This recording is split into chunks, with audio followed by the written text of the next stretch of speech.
Good morning. My name is Savannah Hugdahl, and I'm Gloucester County's Public Communications Media Specialist.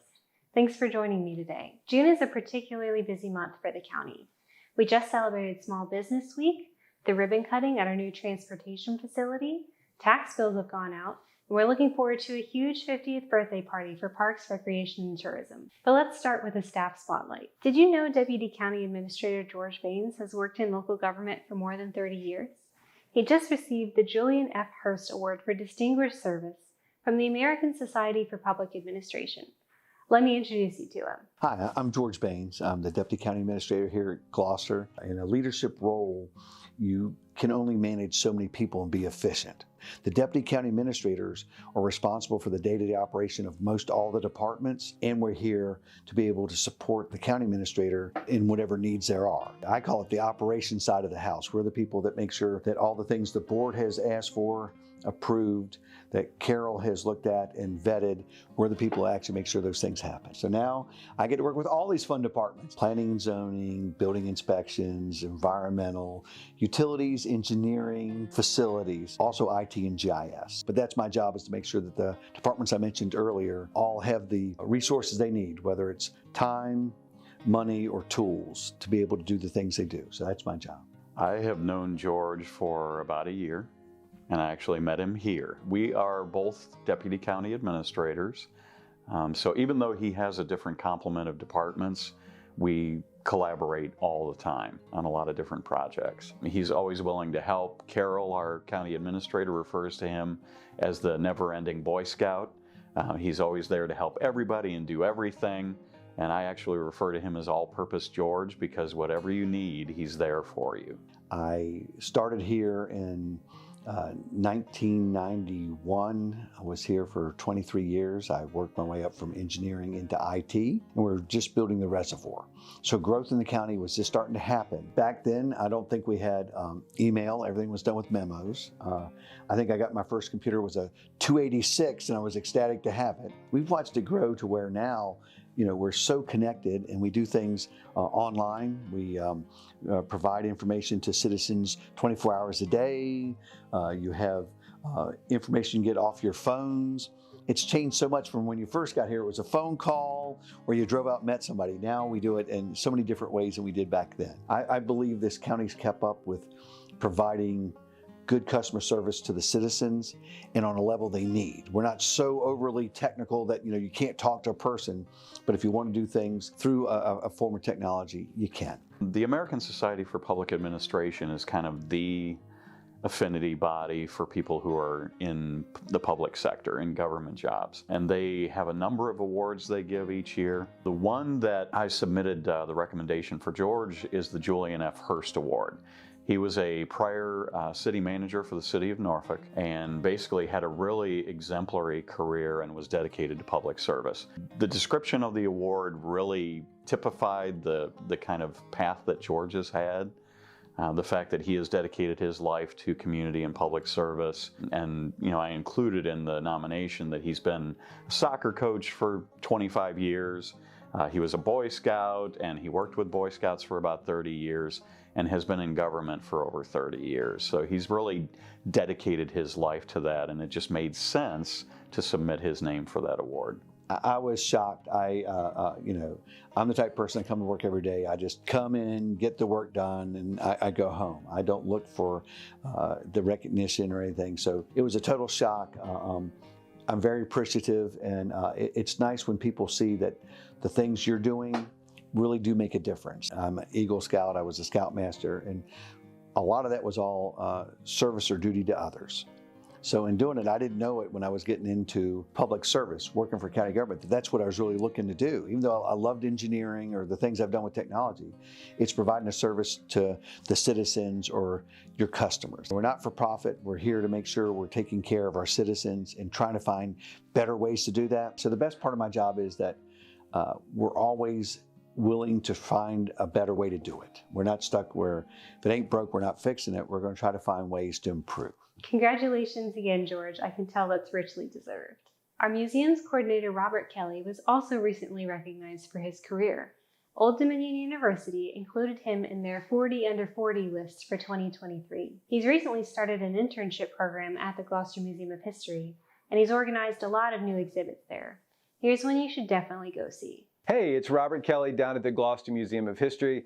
I serve as the museum's coordinator and am responsible for management of the museum. One of the primary missions of our museum is to tell local history stories that may not be very well known. And the Gloucester Agricultural Industrial School is one of those perfect examples. This exhibit opened about a year ago, and it tells the story of a privately owned African-American high school that opened in the 1880s. And the goal of this school was to prepare those students to go on to college. The public school system in Virginia wasn't really established, or was not established until the 1870s. And even at that point, there was the goal to disenfranchise and discriminate against African-Americans. So it really had an amazing impact here locally. It's really a story that goes back to the African-American population and the white population in Gloucester working together to help create this school. The school taught both agricultural and industrial topics. So the students were taught farming, scientific farming, how to use fertilizers, for example, the prices. They came and they also introduced the arts.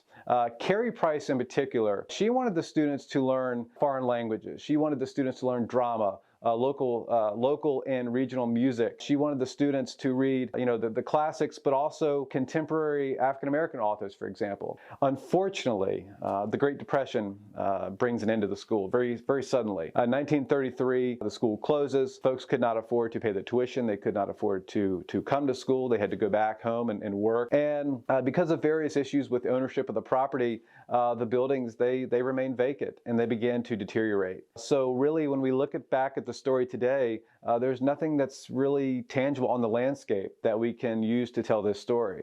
However, the school's bell, cast in 1891, does still exist, and it's on loan to us here at the museum.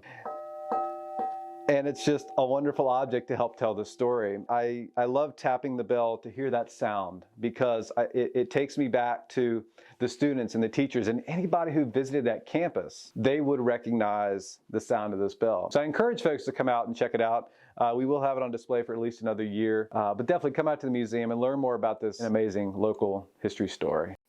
I grew up here and I'd never heard about that school before I visited the museum. Isn't that interesting?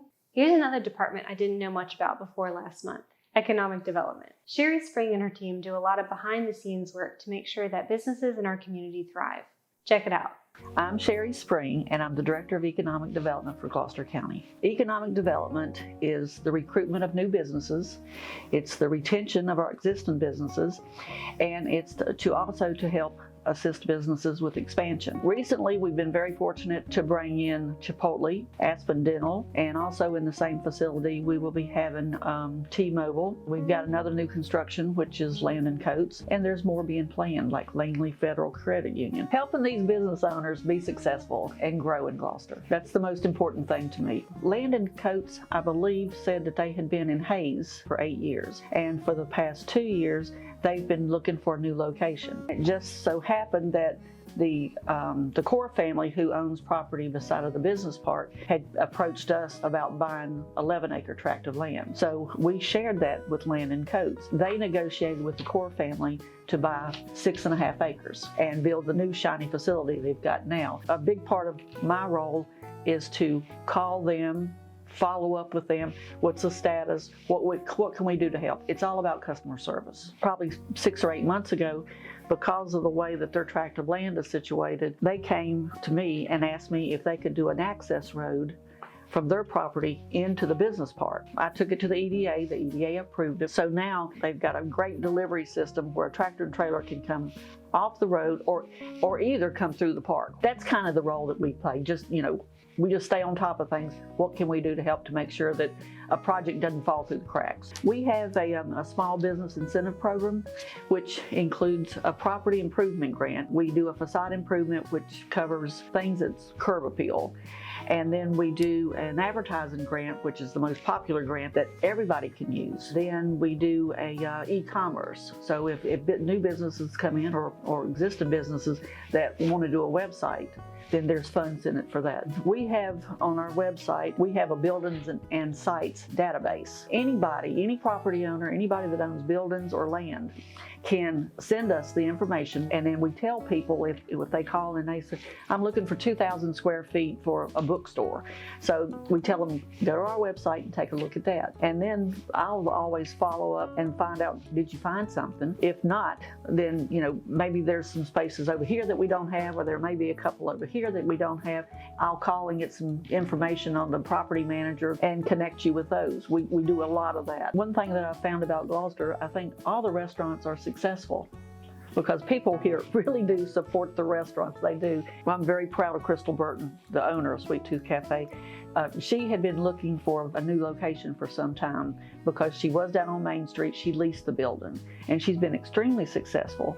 And this other building on Main Street that had just moved into last week came available. She has had it totally renovated. Of course, she contacted me and said, I'm going to be doing this. She did ask me if it qualified for our small business development program, and I said, absolutely. And, you know, $5,000 isn't a whole lot if you're paying $100,000 to do something. But anyway, it's a nice gesture to say, we appreciate you being here. Just last week, she had her sign put up. So she called me again and said, can I use the facade improvement grant? Oh, absolutely. Of course you can. It's here for you.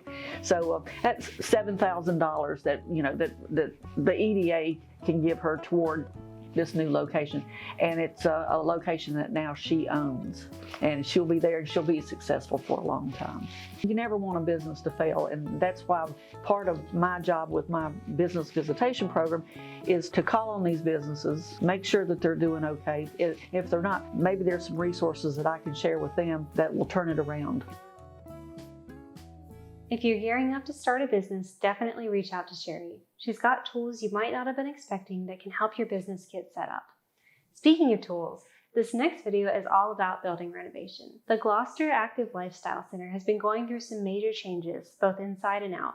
If you haven't been in a while, you might be surprised to step inside. So we're in front of the Gloucester County Senior Center, also referred to as the Active Lifestyle Center. Several years ago, we needed to replace the windows, and that project was done. And then we were kind of looking at the parking area, which was all gravel with potholes, and that wasn't great for seniors to navigate. We put together a plan to pave it and restripe it. And then as trucks came in for Meals on Wheels materials deliveries, sometimes they'd catch the power lines. So we took those down and buried them under the parking lot before we paved. There was a walk-in freezer out here, a large iconic size freezer.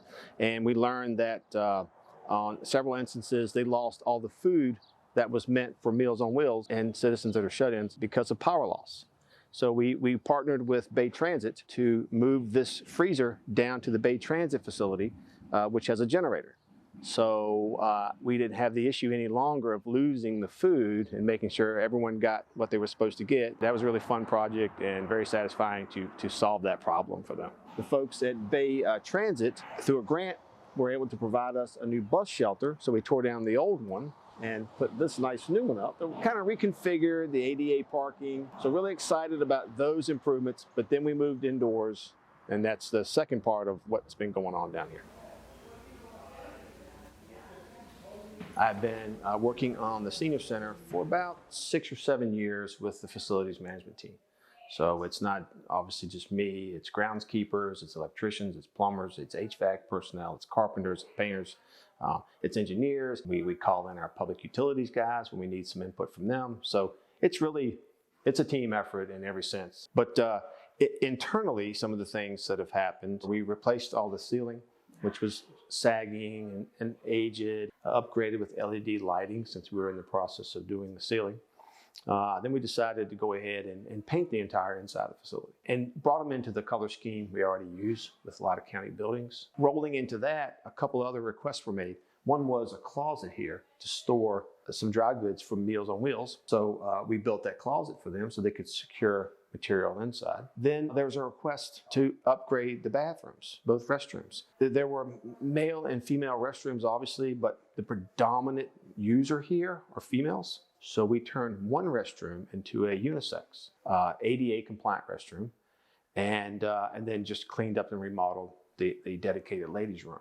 So we added more restroom space for the ladies, but also can accommodate the gentlemen when they come down. And then kind of the last piece of business we did was come in with new flooring, very durable. It's a glue down product, so it doesn't float like a lot of new floors do.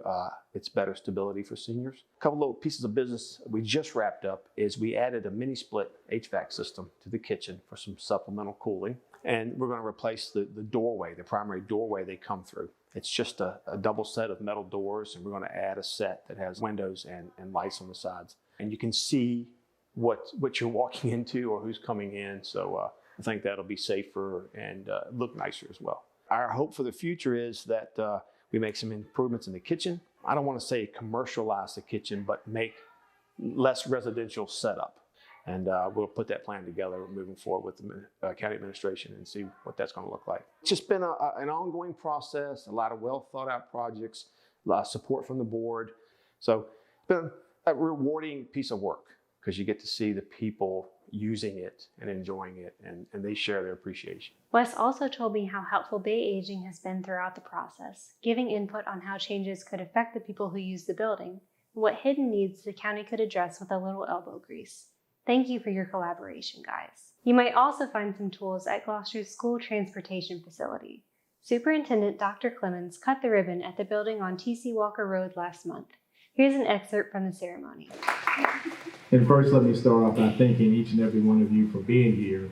And it's truly an honor to be here this afternoon for such a wonderful occasion. And as superintendent of schools, it just makes me very proud to be able to stand before you in such an awesome building. It's something that we have wanted to do in Gloucester for a long, long time. And I can just say that for our employees who have a chance to work in this facility, thank you for all of the patience and the dedication and commitment that you've had over all of these years when we were in the older facility.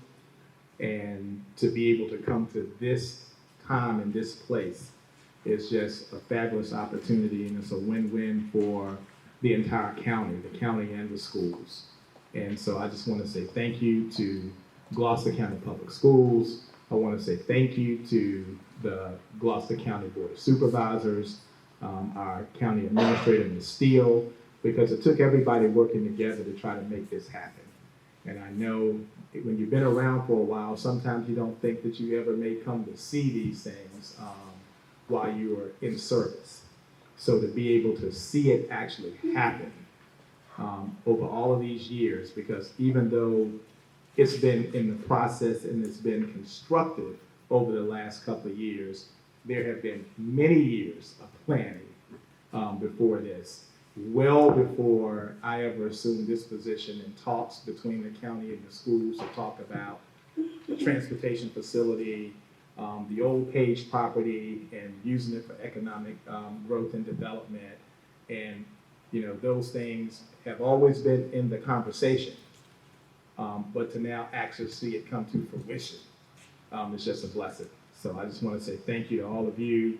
All of my co-workers. I couldn't have a better group of co-workers, the school board, like I said, our board of supervisors, Ms. Steele, our community members, everyone who's been a part of this, our former board members who are an intricate part of this as well.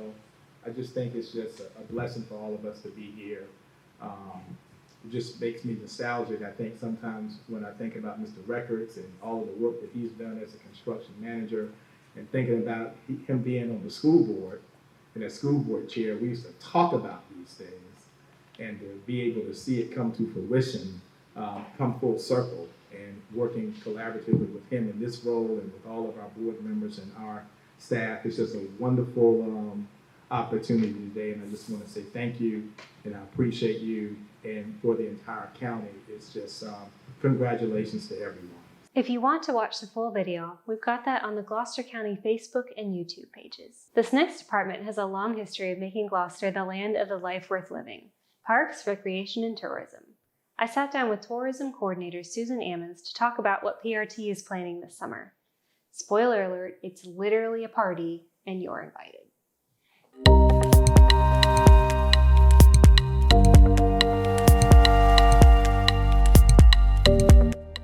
Welcome to the June 2023 episode of Gloucester's Current Conversations podcast. I'm Savannah Hugdahl with the Community Engagement and Public Information Department. June kicks off summer for our families here in Gloucester. But just because your kids are out of school, that doesn't mean they have to stop learning new skills.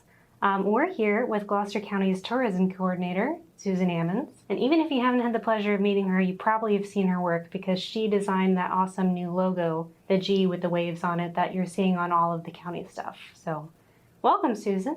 Thank you for having me. It's good to have you.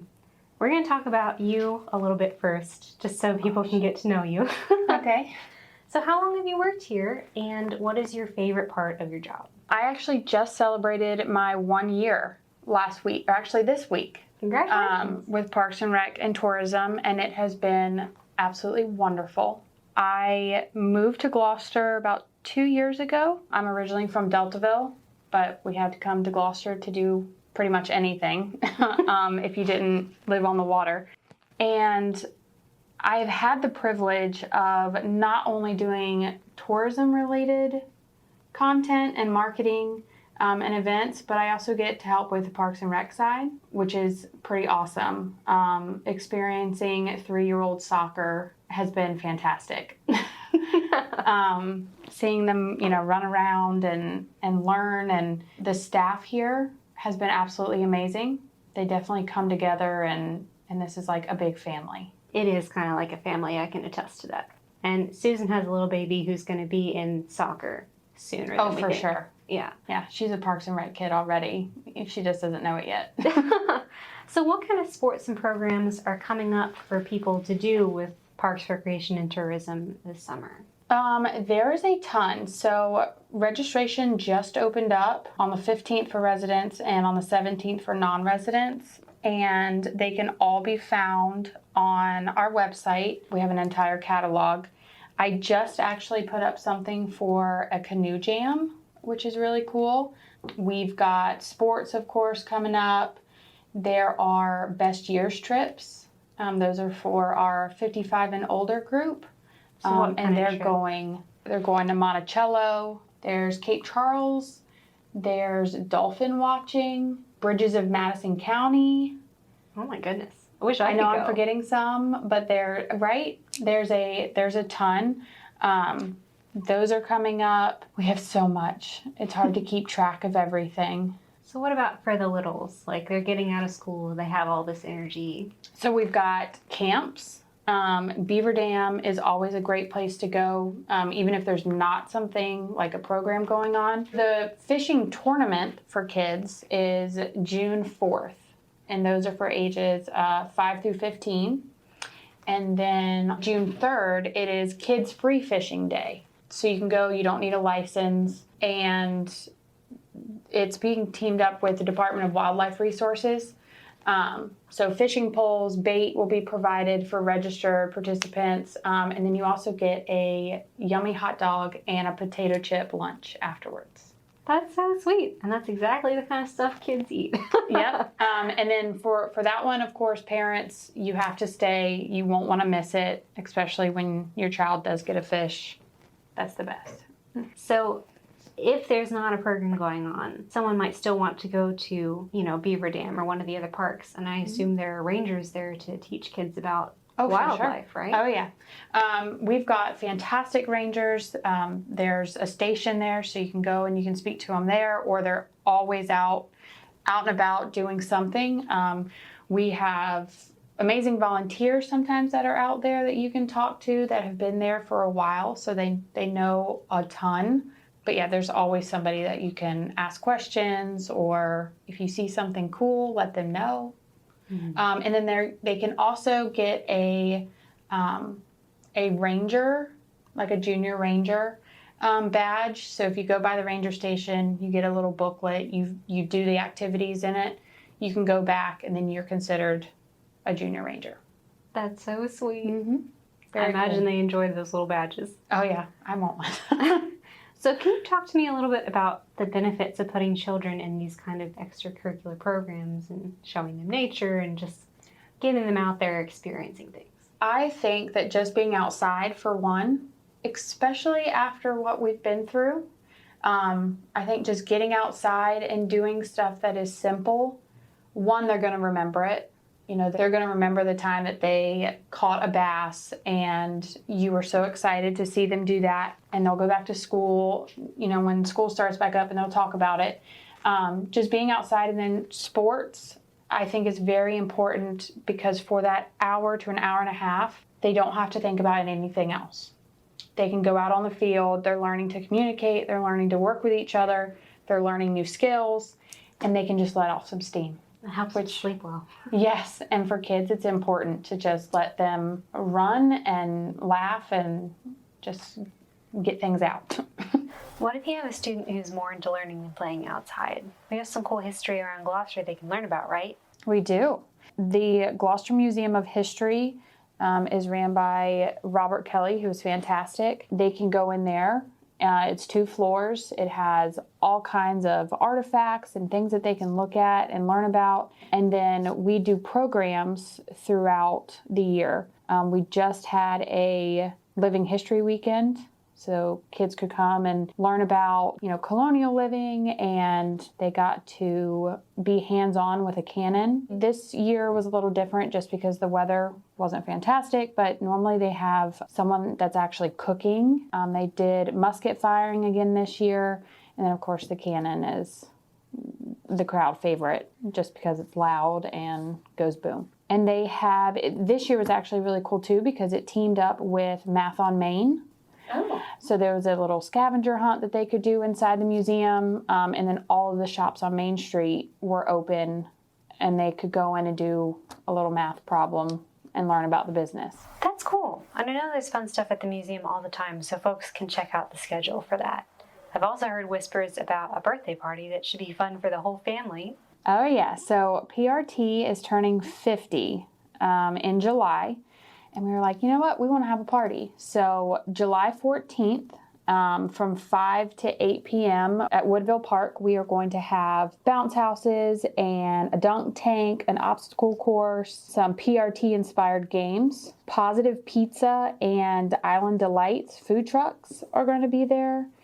And there's an entire event on the Gloucester Parks and Rec and Tourism Facebook page that you can check out. There's also a link within that event, and we've shared it a couple times on our main page, that our PRT families can upload photos to. So if your child has ever been in a PRT program, or you have soccer videos or pictures, whatnot, you can use that link to share them with us. And we are going to do a Parks and Rec and Tourism scrapbook for our birthday. So if you have any, cute little pictures of athletics, programs, anything, we'll take them. And is the party free? Oh yes, it is free. It is family friendly. Bring everybody, and it should be a really fun time. And Woodville Park is just pretty to walk around anyway. So if you haven't checked that out, they also have a really awesome playground that looks like a barn. So if you haven't been there, that's a good place to check out. Yeah, and nobody games like PRT games. So That's right. Definitely bring your competitive spirit. Oh yes, we are going to party, and like I said, there will be PRT inspired games. So wear comfortable shoes and clothing. So although we've got a lot on the calendar now, I'm sure there will be more coming out throughout the summer. And how can people keep track of that? Like, where do they find information and sign up for things they're interested in? The best place is our social media. Gloucester Parks and Rec just got a Instagram. So if you're on Instagram, that's a great place to go. And then we have an entire catalog. If you go to gloucesterva.info/civicrec, the entire catalog will come up. It'll let you know registration dates, if classes are full, how much they cost, and what time frame they're from. So can you give me those social media, how people can find you on Facebook, YouTube, and Instagram? Yes. For tourism, it's Visit Gloucester VA. And then for Parks and Rec, it's Gloucester Parks and Rec for Instagram and Facebook. Susan, I saw that you guys just got a grant for the tourism department. Can you tell me about how you got that and what it's for? We did. So we just got a grant through the VTC, and we are going to be doing some really cool stuff with that. The first thing is this June, we are going to be on Spotify. So we will be in your earbuds while you're listening to music, and we're going to do that for a year. It'll be different ads each month. And then we are going to be in the travel guide for a full page ad, which we've never been able to do. That'll come out in 2024. And then there's a ton of marketing in between for all of those. We are also going to be in Local Scoop this summer, which is a magazine that you can also pick up at our visitor center. We are going to be in Blue Ridge Outdoors for a paddling advertorial, and we have taken over the new Kent Welcome Center for next year again for March, which is right before our festival, which is cool. And then, of course, we're going to be on mobile footers for Virginia.org a couple months next year. So the subtext is we're about to be getting a whole lot more visitors to Gloucester. So you should get in and enjoy the parks. Yes. Because other people are, so you should too. Exactly. That is my goal. And so far, we've been doing a really good job with getting Gloucester out there. We have people visiting our center from all over. I actually sat there last week for a couple of hours, and I had 2 lovely ladies from Germany. Oh my goodness. They were visiting, so they came in and got some really cool gifts from the visitor center. So, we're getting reach from all over. Mm-hmm.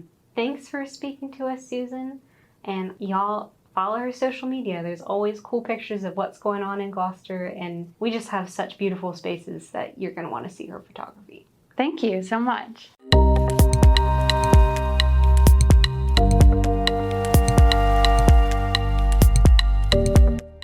Don't forget, there's a new podcast on the Community Engagement and Public Information tab at the start of each month. You don't want to miss them. Here's the piece June may be most known for among our citizens: tax bills. You may have already gotten one in your mailbox, but I've got some good news. The Board of Supervisors just voted to extend the deadline on those from June 30th to July 17th. Here's Tara Thomas to explain how things work in the Treasurer's office. I'm Tara Thomas. I'm the Gloucester County Treasurer. It's that time of year where we send our tax bills out to everybody. We send out about 60,000 bills, so it's a huge number going out. Gloucester always has such a nice small town feel. And we send out a lot of mail to people, and then all of those payments have to come back in and be processed. The process starts with kind of in combination, the Commissioner of Revenue and our Real Estate Assessment Department put together assessments. So they determine what the value of your real estate or the value of your vehicle is. And then the Board of Supervisors actually sets the tax rate. Once they finalize everything, they turn that over to us, and then we have to run our processes. We have a lot of people that prepay their taxes, believe it or not. So all of those prepayments have to be posted against those bills before they ever get generated. It's always feels very good when we know we've gotten to that point, because we want to give people the most time we can for them to pay the bill. Legally, bills have to be mailed out 2 weeks ahead of the due date, and nobody thinks that's enough time. So we try to shoot for 30 days ahead of the due date, but because we're dependent upon the other offices to get that information to us, they're dependent upon other factors. So it all works together that we end up with a very short window to try to get the bills out so that people have the most time. The bills were actually mailed this past Wednesday, May 31st. They started arriving in mailboxes on June 1st, and they are due June 30th. And the important thing to note is that they have to be received in the office or postmarked by June 30th.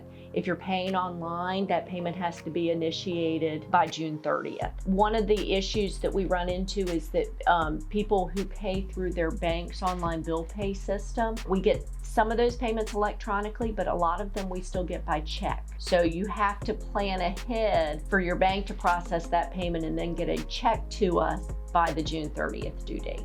And honestly, if you were to ask my staff, those ones who sit up front would tell you that this is their favorite time of year because they love seeing the people come in.